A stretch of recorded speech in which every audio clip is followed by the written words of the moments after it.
Here is the complete TTS optimized. US English voiceover script perfectly adapted to the deep, mysterious, and engaging Odd Human Diary / Pasado Raro style for cave curious. You start running after an antelope.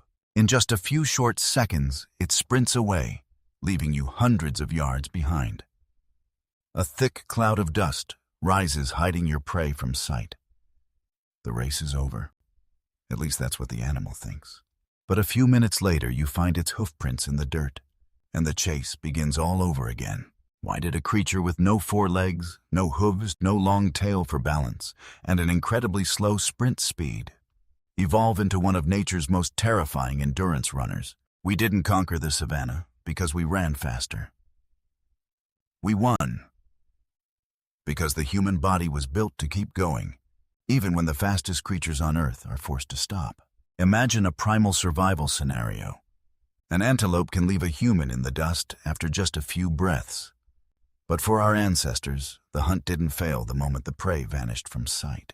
When the animal finally stops to rest under a tree, believing it is safe, the tiny silhouette of the hunter patiently appears on the horizon, not moving faster, but carrying a relentless presence that cannot be shaken off.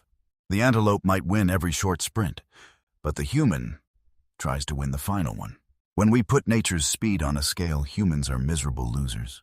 A cheetah can tear through the wind, an antelope can bolt like lightning, and even a wolf can easily outsprint our best Olympic champions. We are not the kings of high speed. But the brilliant twist is humans are absolute masters at turning speed into time. Let's travel back to a scorching noon 2 million years ago. A band of hunters spots a herd of grazing herbivores in an open plain. They don't attack the whole herd blindly. They observe and select an older, slower, or injured individual, or simply the one with the most distinct footprints. One hunter begins the chase. The terrified animal bolts, creating a massive safe distance, and then stops. But just as it stands, panting to shed heat, the hunter reappears. The animal is forced to flee again before its body can fully recover. That ruthless cycle repeats itself for hours. How can a human body sustain such prolonged activity under the blistering sun? The answer hides in the wettest part of our body, our skin. When muscles work hard, most of the energy doesn't translate into perfect motion. A massive amount is converted into heat. If the body's core temperature rises too high, internal organs are severely threatened, forcing the animal to slow down or collapse to protect itself. That is when humanity's secret weapon kicks in: sweat. Humans possess a system of millions of sweat glands spread across almost our entire skin surface. As sweat is secreted and evaporates into the air, it continuously pulls excess heat out of the body. This phenomenal liquid cooling system allows us to generate continuous motion without cooking our own brains and organs. But this sweat weapon would lose half its power if our bodies were still covered in a thick coat of fur. Animal fur is fantastic for retaining heat in the winter and protecting the skin, but it blocks airflow and drastically slows the evaporation of water. Human skin, nearly devoid of thick hair, might look fragile and unprotected at first glance. But under the burning summer sun, it transforms into a massive cooling surface, far more efficient than almost any four-legged beast on the savannah. Meanwhile, our fast-moving prey is caught in a thermal trap. Many quadrupeds don't cool their entire bodies with sweat like we do. They primarily release heat by panting through their mouths, seeking shade or wallowing in mud. When an antelope is sprinting at top speed, it struggles to simultaneously run and shed the massive amount of heat generated by its large muscles. It is forced to stop. When it stops, its heart rate and respiratory system need time to calm down, and its muscles need to regenerate energy. But the relentless human hunter denies it that right to rest. The prey isn't defeated by human speed. It is defeated by relentless repetition. However, the secret to human success isn't about sprinting blindly until exhaustion. True power lies in restraint and pacing. If the hunter sprinted at maximum effort from the very first yards, he would also overheat, run out of water, and collapse before the prey. A wise hunter knows when to slow down to read the ground, when to switch to a walk to conserve stamina, and accelerates only when the prey is in sight. Persistence hunting isn't blind running. It's the art of calculating exactly how much energy your body can burn before crossing the danger zone. To support this rhythmic strategy, evolution restructured our entire anatomy, especially with the emergence of the genus Homo. Compared to great apes, humans possess exceptionally long legs with lightweight ends. These long legs act like natural pendulums. They increase stride length and reduce the number of steps needed to cover the same distance, allowing us to move swiftly at the most energy-efficient pace. Furthermore, every running step is a violent collision with the ground. If your muscles had to actively generate all the pushing force for every single step, you would be exhausted after just a few miles. To solve this, our bodies are equipped with brilliant biological springs, the Achilles tendon and the elastic arch of the foot. When your foot strikes the ground, the arch and Achilles tendon compress, absorbing and storing a portion of the kinetic energy from the impact. The moment you lift your foot for the next stride, these invisible springs snap back, returning that elastic energy to propel your body forward. Your muscles don't have to do all the work from scratch. Another bizarre anatomical detail we often ignore is our glutes. The gluteus maximus, one of the largest muscle masses in the human body, is practically asleep and barely active when we are just casually walking. But the exact second you transition from walking to running, this massive muscle wakes up. It acts as a powerful stabilizing system, controlling the hips and preventing your upper body from pitching violently forward after every foot strike. Alongside this is a biological hurdle that humanity successfully shattered: breathing. In many four-legged animals, the breathing cycle is hard-locked to their stride.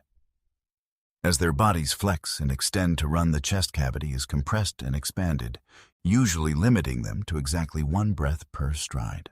But because humans run on two legs with an upright torso, our respiratory system is completely decoupled from our locomotion.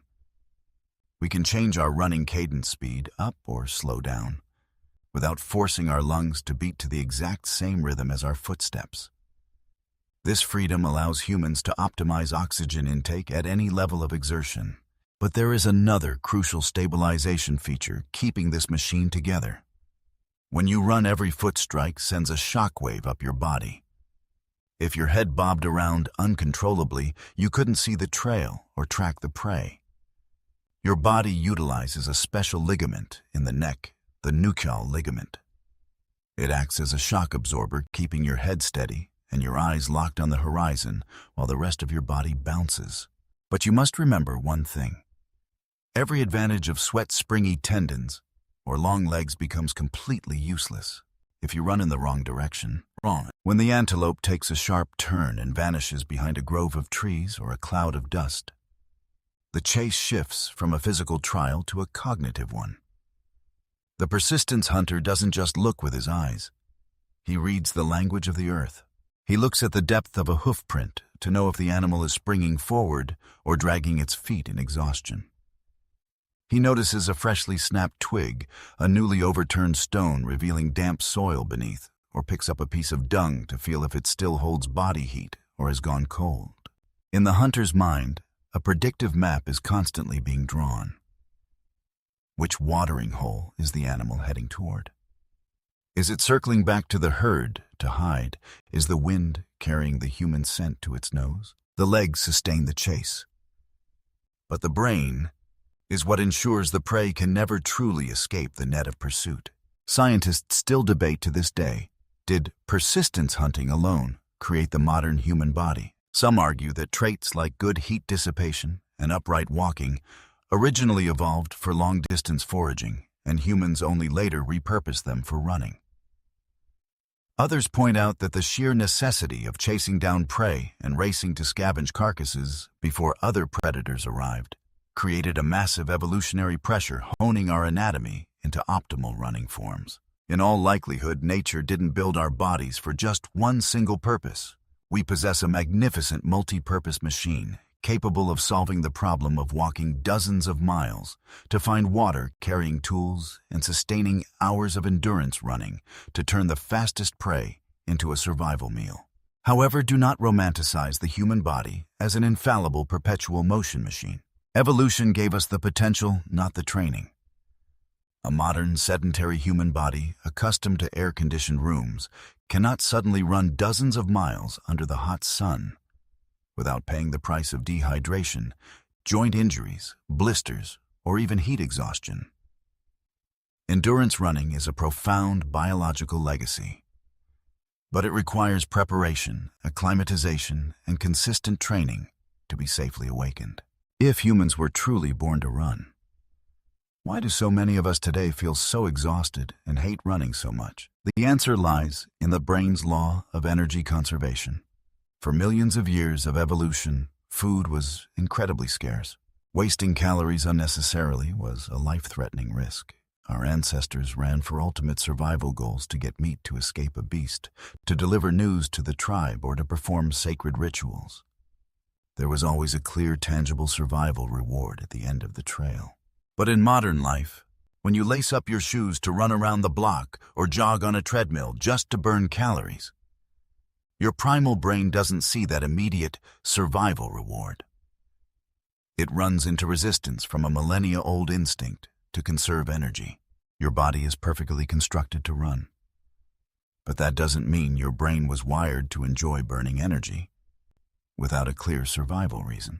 The next time you watch an animal sprint away and vanish over the horizon in the blink of an eye, remember that humanity's evolutionary history was never a story about winning the first few seconds. It is the story of cooling sweat, spring-like tendons, footprints read by intelligence, and the relentless willpower to reappear, right at the exact moment the opponent believes they are completely safe. The greatest advantage of humanity was never running faster.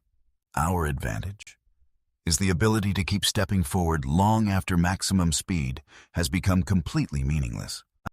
Cave Curious is a YouTube channel dedicated to exploring the fascinating science, evolutionary biology, and strange mysteries hidden within human prehistoric history. If you love traveling back in time to uncover the bizarre secrets buried right inside your own body, hit that subscribe button and join the Cave Curious community. Your body right at this very moment is still carrying a legacy written millions of years ago.